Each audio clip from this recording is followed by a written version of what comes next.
أنا حبي نتي نمشي تكتب ولا إنه بقى ثم لا عملت أنا فوني نمشي فوني نتي فيوز لا يرسع نتي تمام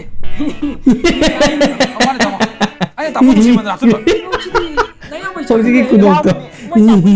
Hello guys, welcome back again. You're a superhero.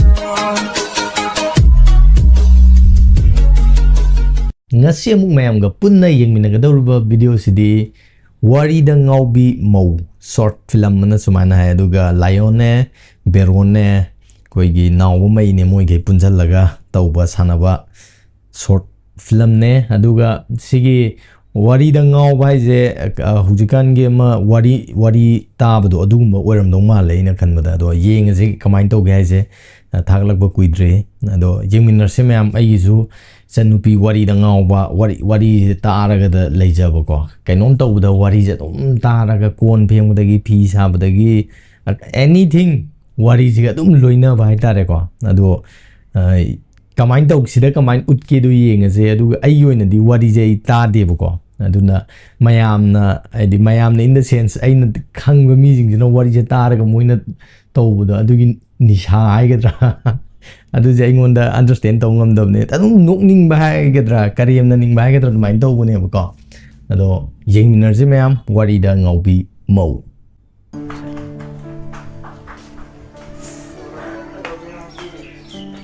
Hai dress idi Hai nupi Hai tabra nang boy phone yaw dine Ho tare mom kha da library am ta pro hoi Sida sum hapani ne kawra me tawri lairabo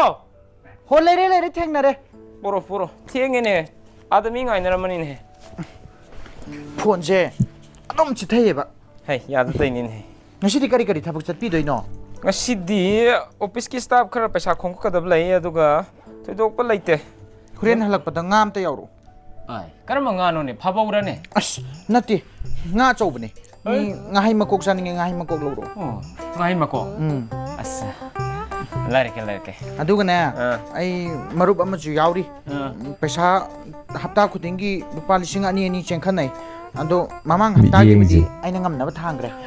hayeng tai rupa lising ani daga loge tawraba amo hawraba nawanda marup kanan yaw haige aina ngamna ba yungi bahar punam hona dana tawri nangna marup yawgi athna karino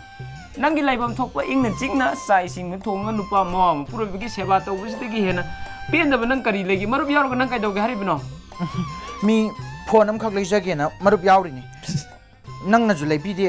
adudi aina thokpa tor leige na taw adu na ni lupa lising ani da piyo ai haige tha taruk sana ga dum khange nangna phone do pairaga kaidawgi suni nahana leibe yarba phone ni hojik mauna ha mayam Facebook ta pitpa uredana namito promise my god ai Facebook pai ro Facebook pai ro have to touch adugi wana te yum da laibam thokpa dum layu TV lairi serial yengu TV di mai mut kan da ka paju yadana phone di ngak ta go de ju kari no yeng ba yai charge tok sala ai kana de yum da gyan tan lairamu thabak na thab office ki se jang su na yang da mi chalage am ta ai chale ko karan ta ganu as lising ani da piro habani ko mi hayeng maru hum de ni phone am da leibi ja de duga magi de dum pai ne ba phone tang ba ai de ma ta leibi ya de ba lai de larak san khang ni morok san ge khang ni jang do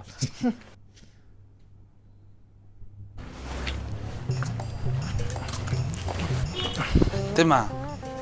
ma amuzao tema cái đâu ra tem phone lo gro ha phone kari phone iPhone koina budi nati phone ja chime lam tem ne se na ma ne ji iPhone de tem han me da na na mo khang pi ko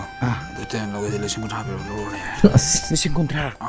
lising kontra di yam dro nang jo tem sin wa ni wari ta ko ber je sing phone ne den wari yaure as kuno ha tem ko sing na tem lising kontra di nang yam man dro tem han me lam khai pi ne lising mari di le ye as lising mari tem adu si ya ro lising mari ju ya ro tem si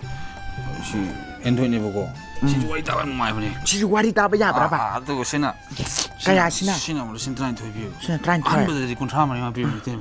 si wari loina di phangi ko tem chang lo ta dra ma test to ne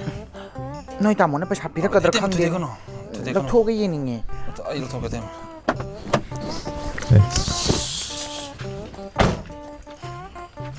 tamu hole kamai tau ge ba do as item si pesi di ai ani ko yai maran ga item ta ro wari yai maran do ta imana bisa hari ni am phasai taw na adagi di mit thang tim do mit thang tim do ta no ai na tem mit thang tin ba ga tani ngi kamai tau ni lok thoro yeng ge habni nang ba ai tamo nang ni sida ka dori ba da te wa im sa da kari matang nang na natai mo wari saba thoi ba la kai jong ka su ya hang ge nang bu songka sokra ni kari gi na malai si ba moi tamo te mai chala ge phone do le hura ji hauji phone yo lai re singa ja na te angang ji na phone apa apa po ri ba nang do phone je le hura masi phone amu sao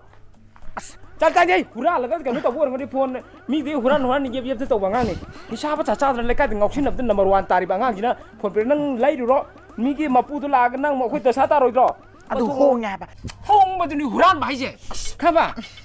mana bu kari ya fa ba le ka ji ta ri ge le ka gi angang chana ma nge cycle ma nge piang kong ta phim pharek ma nge ma ngak ta ni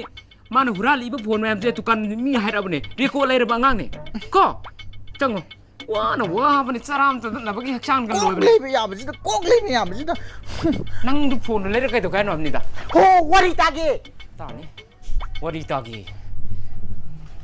tema si masi de ngol da jang si ko Gol da ni te lo ga da na mi lo ga da hong na noi tamo lo je yadri ni iphone to sing mari thokre android to sing tonga kong mari pi ringe de lo gi di nang yadra ga ngang na bu timing na bu tema ga do tema si si sini ipad la ji tem to patro sa ipad ipad la ji patro sa masi da ga wari ta bi tema isa se wari manu ji chang yaw bu isa se isa ji yaw ro ga iting ji tor ko do mi wari manung ji isa se yaw ba ba si tema aina nusi man da ne si ta moi photo bu da dp thamini yong si tu yong sini moi tamo ni na ma sini apa me ba tema kai nang si tema tema na te kadra si kai bu tema lo dra ba ta mo ji kai na bu yari ni tema ngo adu di long na ba tau je adu mamman di tema le sing ko ni pa no ni sin ko ni pa si kim da ai im jaw dre ko tema ai te yang ko de lai ri ji di ahung ga chonga adu di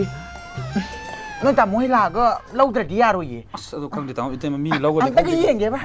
tema na lo sa sing ka lo tema to na ji chat le satra yong wari ga yaw pra ba si ji bo wari yaw tema isa je manung janga wari yaw dre wari manung ji da ai yaw do ri ba hai ma pa me ha ba si tu tema si lo si nang gi lo ji ni noi ta mo he lap ga na yaw de ni tema si da ma yaw ri ai na ha bi lo ri de na na te nang sta ke to lai no ba sum la amane tema phone ni nang chip phone na te yo lai re sa na te tam amane tam ai tam mo si man na tam Kau sih kudu tu. moi ta mo yaw ni ma ke ma hina akoi na wai ching hong nga pa cha de ngai ki promise ki ma tang gi tema ha ta hai ta mo atu am hong ni la ho ra ja ba kaya no si bong ba ja ai tam mo kun tha ma pan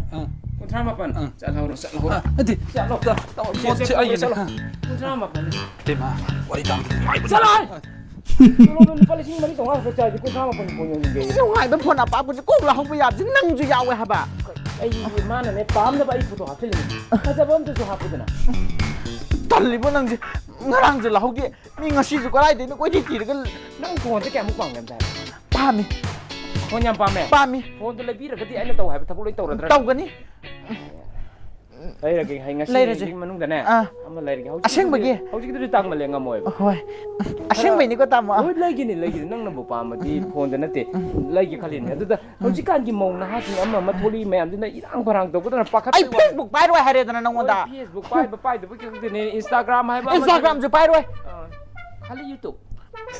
only YouTube okay chang sak sa thong lo Kari buto ga ba. lai ra ke sida hau ji adre gari puncture oi da na le hau re da na ai gi da hau ji ma tang mo sik kai da ro ge ha mi ha na ga ma na dre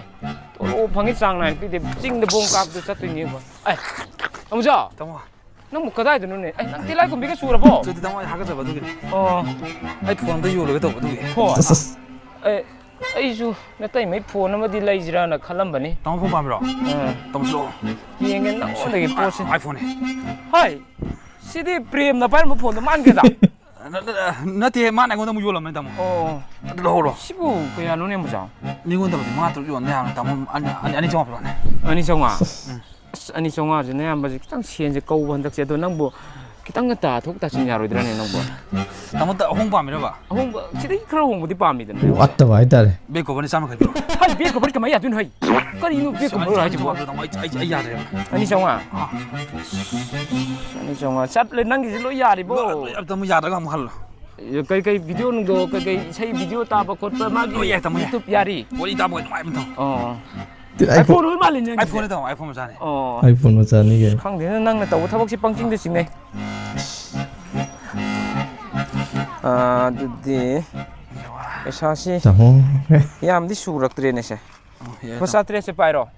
ꯑꯋꯥꯠꯄꯗꯨ ꯌꯨꯝꯗ ꯂꯧ ꯂꯥꯛꯎꯀꯣ ꯍꯣꯏ ꯇꯧ ꯑꯩ ꯐꯣꯏ ꯂꯥꯛꯀꯦ ꯐꯔꯦ ꯐꯔꯦ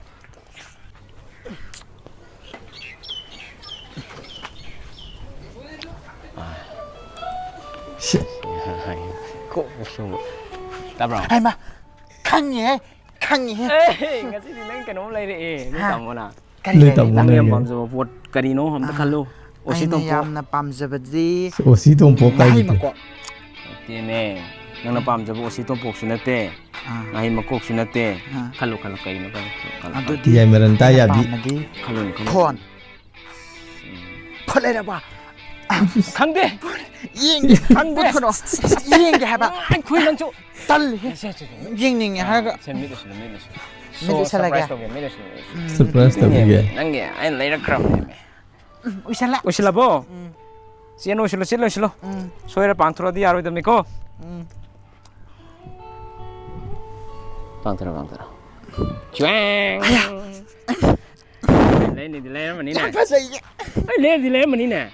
ꯑꯗꯨꯅ ꯑꯗꯨ ꯄꯥꯏꯔ ꯉꯥꯎꯁꯤꯟꯅꯕ ꯌꯥꯗꯦ ꯋꯥꯔꯤ ꯇꯥꯕ ꯌꯥꯕ꯭ꯔꯣ ꯁꯤꯕꯣ ꯋꯥꯔꯤꯗꯤ ꯃꯤ ꯑꯃꯨꯖꯥꯎꯅ ꯐꯖꯅ ꯇꯥ ꯌꯥꯏ ꯍꯥꯏꯔꯤꯃꯤꯅꯦ ꯑꯣ ꯑꯃꯨꯖꯥꯎꯒ ꯂꯧꯔꯛꯏꯔꯣ ꯑꯃꯨꯖꯥꯎꯗꯣ ꯆꯦꯟꯊꯣꯔꯛꯑꯦ ꯑꯗꯨ ꯃꯥꯁꯨ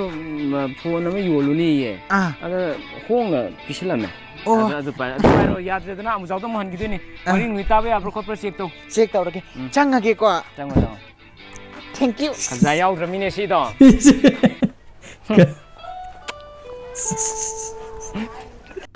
ꯉꯁꯤꯗꯤ ꯁꯨꯛꯌꯥ ꯌꯥꯔꯣꯏ ꯍꯥꯏꯔꯤꯁꯤꯅꯤ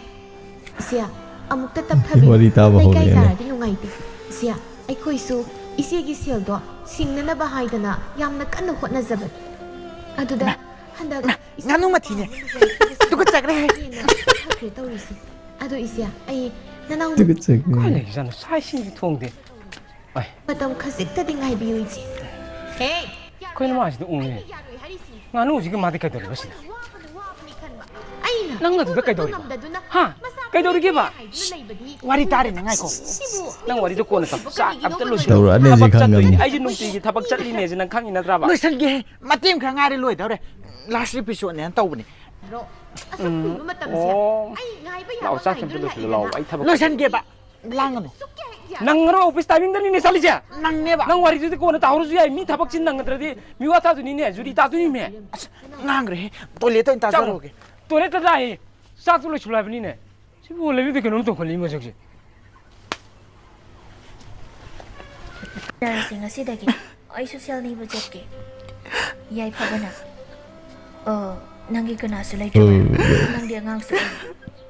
ꯇꯣꯝꯄꯣꯛꯅ ꯅꯨꯡꯉꯥꯏꯇꯅ ꯍꯥꯏꯔꯛꯏ ꯏꯌꯥꯝꯕ ꯑꯩꯒꯤ ꯄꯥꯕꯨꯡꯗꯣ ꯑꯩꯅ ꯄꯤꯛꯂꯤꯉꯩ ꯃꯇꯝꯗ ꯇꯥꯏꯕꯪ ꯊꯥꯗꯣꯛꯈ꯭ꯔꯦ ꯑꯩꯒꯤ ꯏꯃꯥꯅ ꯑꯩꯕꯨ ꯆꯥꯎꯅꯕ ꯌꯣꯛꯄꯗ ꯃꯤꯒꯤ ꯌꯨꯝꯗ ꯅꯨꯡꯗꯥꯡ ꯋꯥꯏꯔꯝꯁꯤꯗ ꯑꯃꯨꯛ ꯀꯩꯗꯧꯔꯦ ꯃꯇꯧ ꯑꯗꯨꯕꯨ ꯑꯩ ꯌꯦꯡꯕ ꯉꯝꯗꯦ ꯉꯥꯏꯈꯣ ꯃꯤ ꯋꯥꯔꯤ ꯇꯥꯔꯤꯉꯩꯁꯨ ꯋꯥ ꯄꯉꯥꯡ ꯉꯥꯡꯁꯤꯜꯂꯦ ꯅꯪꯅ ꯉꯔꯥꯡꯁꯨ ꯆꯥꯛ ꯂꯣꯏꯁꯤꯟꯗꯗꯅ ꯑꯣꯐꯤꯁ ꯅꯪꯗ꯭ꯔꯦ ꯊꯣꯡꯒꯦ ꯅꯨꯡꯗꯥꯡ ꯋꯥꯏꯔꯝꯁꯤꯅ ꯑꯃꯨꯛ ꯀꯩꯗꯧꯔꯤꯕ ꯂꯣꯏꯗꯧꯔꯦ ꯂꯥꯁ ꯑꯦꯄꯤꯁꯣꯗꯅꯤ ꯑꯩꯅ ꯐꯣꯟ ꯂꯩꯕꯤꯔꯨꯁꯦ ꯑꯩꯅ ꯁꯣꯏꯔꯕ ꯀꯩꯅꯣ ꯇꯧꯔꯦꯗ ꯍꯥꯏ ꯆꯥꯛ ꯏꯁꯤꯡ ꯂꯣꯏꯁꯤꯜꯂꯨꯀꯣ ꯆꯥꯛ ꯏꯁꯤꯡ ꯂꯣꯏꯁꯤꯜꯂꯨ ꯆꯥꯛ ꯏꯁꯤꯡꯗ ꯅꯤꯌꯣꯝ ꯌꯥꯝ ꯆꯨꯔꯛꯇ꯭ꯔꯦꯀꯣ ꯅꯪ ꯌꯥꯝ ꯂꯥꯡꯉꯤꯕꯣ ꯋꯥꯔꯤ ꯂꯣꯏꯔꯝꯗꯥꯏꯁꯤꯗ ꯑꯗꯨꯅꯔ ꯅꯪꯅ ꯐꯦꯁꯕꯨꯛ ꯄꯥꯏꯔꯣ ꯏꯟꯁꯇꯥꯒ꯭ꯔꯥꯝ ꯄꯥꯏꯔꯣꯏꯅ ꯍꯥꯏꯔꯤꯁꯦ ꯑꯗꯨꯕꯨ ꯀꯔꯤꯒꯤ ꯋꯥꯔꯤꯅꯣ ꯍꯥꯏꯕꯅꯤꯗ ꯑꯗꯨꯅ ꯏꯌꯥꯝꯕꯒꯤ ꯉꯥꯏꯈꯣ ꯃꯤ ꯅꯪꯕꯣ ꯁꯦꯜ ꯅꯤꯕꯒꯤ ꯊꯕꯛ ꯑꯗꯨ ꯁꯣꯝꯗ ꯍꯦꯔꯣꯁꯤꯒ ꯍꯦꯔꯣꯏꯅꯤꯁꯤꯒ ꯊꯧꯅꯔꯣꯏꯗꯧꯔꯤ ꯍꯥꯏꯕ ꯃꯤꯅ ꯋꯥꯔꯤ ꯇꯧꯖꯕꯗꯨꯕꯨ ꯑꯁꯦꯡꯕꯁꯨ ꯅꯠꯇꯕꯗꯨꯕꯨ ꯀꯔꯤꯅꯣ ꯍꯥꯏꯕꯅꯤꯗ ꯑꯗꯨꯕꯨ ꯑꯁꯦꯡꯕꯅꯦꯅ ꯇꯥꯔꯤꯕ ꯑꯗꯨꯗ ꯀꯥꯞꯄꯤꯕ ꯅꯪꯕꯣ ꯑꯗꯨꯅ ꯋꯥꯈꯜ ꯆꯥꯎꯊꯣꯛꯅ ꯅꯍꯥꯟ ꯅꯣꯡꯃ ꯑꯩꯅ ꯑꯦꯛꯁꯤꯗꯦꯟ ꯊꯣꯛ ꯈꯣꯡ ꯁꯣꯛꯄꯗꯗꯤ ꯀꯥꯞꯄꯤ ꯑꯗꯨꯒ ꯃꯤ ꯑꯁꯦꯡ ꯋꯥꯔꯤ ꯈꯣꯡꯈ꯭ꯔꯣ ꯍꯥꯏ ꯍꯦꯟꯅ ꯂꯩꯕ ꯌꯥꯔꯦ ꯅꯪ Kokono ꯇꯧꯗꯨ ꯇꯧꯖ ꯋꯥꯔꯤ ꯆꯠꯄ ꯂꯣꯏꯁꯟꯒꯦ ꯆꯠꯂꯣ 이루자바 로에라 짱아빠도 사이즈 많이 타갈라먹고 짱 많이 타갈라먹 ꯀꯔꯤꯒꯤ ꯄꯨꯛꯅꯤꯡ ꯁꯣꯟꯊꯒꯅꯤ 세란 뚜라 하나도 없다고 그러니까 ꯐꯣꯟꯅꯤꯅ ꯃꯈꯣꯟ ꯈꯤꯇꯪ ꯍꯧꯔꯗꯤ ꯅꯨꯡꯉꯥꯏꯗꯧ ꯌꯥꯝ ꯇꯞꯄꯦꯕ ꯇꯜꯂꯦꯕ ꯃꯤꯅ ꯋꯥꯔꯤ ꯅꯨꯡꯉꯥꯏꯔ ꯀꯥꯟꯁꯤꯗ ꯃꯐꯠꯇꯦꯛꯇ ꯁꯥꯎꯒꯠꯇꯨꯅ ꯍꯥꯏꯔꯛꯏ ꯀꯔꯤꯅꯣ ꯏꯃꯥꯒꯤ ꯋꯥꯗꯨꯗꯤ ꯀꯥꯏ ꯆꯠꯈ꯭ꯔꯦ? ꯁꯤꯗ ꯂꯩꯔꯝꯃꯦ. ꯊꯕꯛꯁꯨ ꯑꯩꯅ ꯇꯧ ꯍꯥꯏꯕ 짝지 가만 붕게 하 ꯀꯩꯗꯧꯔꯒꯦ 짝아 남자 ꯆꯒꯥ ꯀꯥꯕꯕꯨ ꯃꯤ ꯑꯇꯣꯞꯄꯁꯨ ꯂꯩ ꯀꯥꯟꯅꯩ ꯀꯩꯅꯣ 거리 ꯋꯥꯔꯤ ꯉꯥꯛꯇꯪ ꯇꯥꯕꯝ khꯪꯗꯦ 짝아 낙자 두가 소이 강 소이두가 짝아 두 가만히 자야 도리 Usoi kang soi 타박 ke. 짰도이니 타박 짰도이니 ꯅꯪꯉꯣꯟꯗ ꯍꯟꯗꯛ ꯃꯔꯛ ꯅꯪꯅ ꯇꯧꯈꯠꯂꯤꯁꯦ ꯀꯩꯅꯣ ꯍꯞꯇꯥ ꯑꯃꯅꯤꯁꯤꯗ ꯂꯥꯏꯅ ꯇꯝꯃꯒ ꯀꯥꯕ ꯖꯒꯥꯗꯨꯕꯨ ꯑꯩꯅꯔꯕ ꯅꯪꯅ ꯋꯥꯔꯤ ꯇꯥꯕꯗ ꯀꯥꯕ ꯖꯒꯥꯅꯤ ꯂꯥꯏꯅ ꯀꯥꯟꯕ ꯅꯠꯇꯦ ꯃꯤ ꯀꯩꯅꯣ ꯍꯣꯏ ꯂꯣꯏ ꯀꯥꯟꯅꯩ ꯅꯣꯡꯃꯗ ꯁꯨꯃꯥꯏꯅ ꯇꯧꯗꯦ ꯅꯪꯅ ꯃꯁꯤꯗꯁꯨ ꯁꯥꯎꯗꯅ ꯀꯩꯅꯣ ꯍꯣꯏ ꯂꯣꯏ ꯀꯥꯟꯅꯩ kuina saga karakterga asuk kuina saga sak pelakterga saga karakterga hantak marak sak pet khaliba saga ka khaliba ha office na ngakti sir kari maram gi no ba line tambane ye ha line tambra ba nang gi to sigi phone je hek pai ki ki nang kaino ma tawre लाई के समना करे ꯂꯩꯔꯤꯅꯦ ꯅꯪ ꯃꯈꯣꯟ ꯈꯤꯇꯪ ꯍꯧꯕꯝ ꯂꯩꯔꯛꯀꯦ ꯂꯩꯇꯦ ꯇꯞ ꯇꯞ ꯇꯥꯕ ꯅꯨꯡꯉꯥꯏꯇꯦ makon hau ba swari nang tak long tha dana ba nang tawdi kaino bi ha ꯋꯥꯔꯤ ꯇꯥꯕꯗꯤ ꯀꯩꯗꯧꯔꯒꯦ ꯅꯪꯒꯤ ꯋꯥꯔꯤ ꯅꯪ ꯋꯥꯔꯤꯗ ꯑꯩ ꯁꯤꯗꯣꯔꯦꯅꯦ ꯍꯥ ꯗꯤꯍꯦ ꯂꯣꯏꯔꯦ ꯅꯪꯒꯤ ꯋꯥꯔꯤꯗ ꯂꯣꯏꯗꯣꯔꯕꯅꯤ ꯂꯥꯁ 에피ꯁꯣꯗꯅꯦꯕ ꯂꯥꯁ episode ꯅꯦ ꯆꯥꯛꯅ ꯆꯥꯒ Last. ꯅꯪꯅ ꯀꯥꯍꯜꯂꯒ ꯅꯪ ꯁꯤ ꯂꯥꯁ episode ꯇꯧꯔꯤꯃꯤꯅꯦ ꯌꯥꯔꯦ ꯍꯌꯦꯡꯗꯩ ꯀꯥꯍꯜꯂꯔꯣꯏ ꯃꯤ ꯂꯥꯏꯅ ꯇꯝꯕꯕꯨ ꯅꯪ ꯑꯗꯨꯝ ꯍꯥꯏꯍꯟꯖꯤꯟ ꯍꯩ ꯂꯥꯏꯗ ꯇꯥꯏꯅꯅꯨꯅꯦ ꯃꯤꯅ ꯁꯣꯏꯔ ꯂꯥꯏꯗ ꯇꯥꯏꯅꯕꯗꯣ ꯑꯩ ꯌꯥꯗꯦꯅꯦ ꯈꯕ ꯅꯁꯥꯅ ꯇꯧꯕꯗꯗꯤ ꯁꯣꯏ ꯋꯥꯔꯤ ꯇꯥꯕꯗꯅꯤ ꯍꯥꯏꯅꯤꯡꯗꯅ ꯂꯥꯏ ꯇꯥꯏꯅꯗꯅ ꯅꯪ ꯂꯥꯏꯅ ꯀꯨꯝꯗꯅ ꯅꯪ ꯅꯦꯠꯇꯅ ꯅꯪ ꯃꯪꯗ ꯂꯣꯏꯔꯅꯤꯅ ꯅꯪ ꯑꯗꯨꯝ ꯑꯣꯏꯗ ꯄꯥꯗꯕꯗꯣ ꯉꯥꯡꯒꯅꯨꯅꯦ ꯆꯠꯇꯤ ꯊꯕꯛ ꯑꯃ ꯆꯠꯂꯤ ꯑꯃ ꯇꯧꯔꯤ ꯈꯪꯅ ꯅꯪꯅ ꯑꯩ ꯃꯥꯅ ꯁꯤꯗ ꯉꯥꯡꯉꯤꯕ ꯃꯤ ꯃꯌꯥꯝꯁꯦ ꯌꯦꯡꯉꯣꯕ ꯃꯤꯅꯤꯠ 3 ꯈꯛꯇ ꯉꯥꯏꯔꯕꯅꯦꯕ ꯋꯥꯔꯤꯁꯤ ꯂꯣꯏꯗꯣꯏꯕ ꯇꯥꯎ ꯑꯩ ꯁꯪꯒꯦ ꯇꯥꯎ ꯆꯥꯛꯇꯤ ꯆꯔꯥ ꯀꯟ ꯀꯥꯎꯔꯤ ꯍꯦꯔꯣꯅꯤꯁꯦ ꯃꯕꯨꯛꯁꯦ ꯌꯥꯝ ꯆꯝꯕꯅꯦ ꯍꯦꯔꯣꯅꯤ ꯆꯝꯃꯦꯕꯀꯣ ꯅꯨꯡꯉꯥꯏꯅꯤ ꯄꯥꯒꯅ ꯊꯥꯕꯗ ꯅꯪ ꯂꯣꯏꯅꯤꯍꯦ ꯅꯪ ꯈꯪꯉꯦꯕ ꯆꯠꯂꯣ ꯁꯥꯇ꯭ꯔ ꯂꯣꯏꯅ ꯍꯔꯥꯎꯒꯗ꯭ꯔꯥ ꯈꯟꯖꯕꯅꯤ ꯑꯣꯐꯤꯁ ꯀꯥꯗꯨꯒꯤ ꯊꯣꯡꯅꯥꯎ ꯑꯗꯨꯗ ꯆꯍꯤ ꯌꯥꯝꯅ ꯅꯧꯔꯤꯕꯤ ꯅꯨꯄꯤ ꯃꯆꯥ ꯑꯃꯅ ꯀꯗꯥꯏ ꯆꯠꯈ꯭ꯔꯦ नौखले ꯑꯣ ꯁꯤ ꯂꯩꯔꯦꯗꯅ ꯑꯣ ꯑꯦ ꯏꯕꯦꯝꯃꯗꯤ ꯂꯣꯂꯤꯄꯣꯞꯀ ꯆꯨꯞꯄꯒ ꯂꯤꯂꯥ ꯇꯥꯕꯤꯔꯤꯕ ꯑꯣꯏꯔꯦ ꯅꯪꯗ ꯁꯤꯔꯣ ꯅꯪꯗ ꯁꯤꯔꯣ ꯅꯪ ꯇꯧꯔꯤꯁꯦ ꯀꯩꯅꯣꯕ ꯅꯪꯅ ꯇꯧꯔꯤꯁꯦ ꯀꯩꯅꯣꯕ ꯑꯩ ꯍꯧꯖꯤꯛ ꯀꯔꯤ ꯁꯥꯔꯦ ꯅꯪ ꯈꯪꯕ꯭ꯔꯥ ꯍꯥ ꯑꯩ ꯍꯧꯖꯤꯛ ꯀꯔꯤ ꯁꯥꯔꯦ ꯅꯪ ꯈꯪꯕ꯭ꯔꯥꯕ ꯀꯗꯥꯏ ꯐꯣꯟꯗ ꯄꯤꯔꯣ ꯌꯥꯔꯣꯏ ꯐꯣꯟꯁꯤꯅꯅꯤ ꯂꯣꯏꯅꯃꯛ ꯊꯣꯛꯂꯤꯁꯦ ꯍꯣꯏ ꯐꯣꯟꯗ ꯄꯤꯔꯣ ꯍꯣꯏ ꯂꯝꯁꯥ ꯁꯤꯒꯤ ꯐꯣꯟꯁꯤꯅꯅꯦꯕ ꯆꯠꯂꯣ ꯑꯩꯒꯤ ꯊꯕꯛꯁꯨ ꯇꯠꯍꯟꯕ ꯐꯣꯟꯁꯨ ꯇꯠꯂꯗ꯭ꯔꯦ ꯅꯪ ꯀꯝꯗꯧꯒꯦ ꯅꯪꯅ ꯂꯣꯏꯅ ꯊꯣꯛꯍꯜꯂꯦꯗꯅ ꯉꯁꯥꯏ ꯃꯁꯤꯒꯤ ꯐꯣꯟꯁꯦ ꯅꯦꯛꯈꯥꯏꯔꯣꯅꯦ ꯃꯁꯤꯅ ꯊꯣꯛꯍꯟꯕꯅꯦ ꯃꯁꯤꯒꯤ ꯐꯣꯟꯁꯤꯅ ꯂꯣꯏ ꯊꯣꯛꯍꯟꯕꯅꯦ ꯅꯪ ꯀꯥꯏꯔꯦꯗꯅ ꯅꯪ ꯁꯤ ꯅꯪ ꯀꯔꯤ ꯁꯥꯔꯦ ꯊꯣꯛꯀꯅꯤꯅ ꯅꯍꯥꯟꯅ ꯐꯣꯟ ꯂꯩꯔꯣꯏꯒꯦꯅ ꯍꯥꯏꯗ꯭ꯔꯣ ꯁꯛꯇꯥꯁꯤꯒ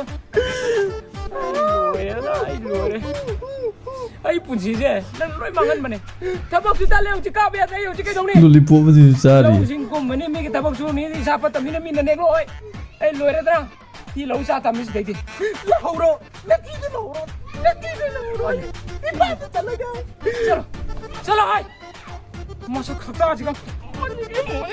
तू काय कहते हैं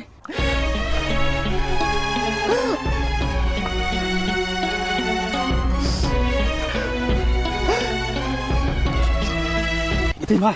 tu, ani sama. Okay like fitting ani chunga ga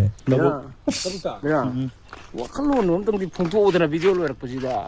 thamoi nung dei kari phau gaya ba adama wakhalon dei thangse henmale sexy lo nai de hujik de ko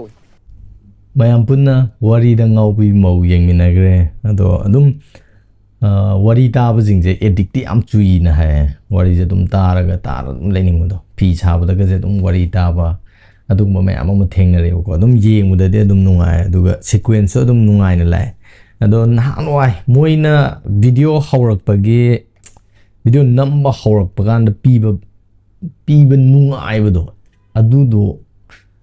miss tawe dar yam nungai bane bado hojik so adum nungai re aduga hojik sina akoi gi script se yam flat orakpado adumaina kitang di isa da fawe aduga nahanwai gi duna yam miss tawe hai tare ko mayam ju kay khanbi ge do habiramo do sumaina moi ge pulla tawje si je yam nungai ade hana de ekhoina thengnab de sumaina thengnarakpani na ko aduga music ke je yam plain ore hujik de nahanwai na music chi kitang khangde khut chang be hen do dumain tawbai type tawe do overall yeng bade de nungai re aduga wari jo dum post ta na lai ado mayam jo wari ta bada sigu sumaina hadi wari rom da dum chatlaga ngang na yadaba khotaba thengnabra habdo comment ta thambiramo ngasi gi oina di video se matang swai loisinjari mathangi video da mayam punna thengnarsi puno panthabana mukana khoromjari bye guys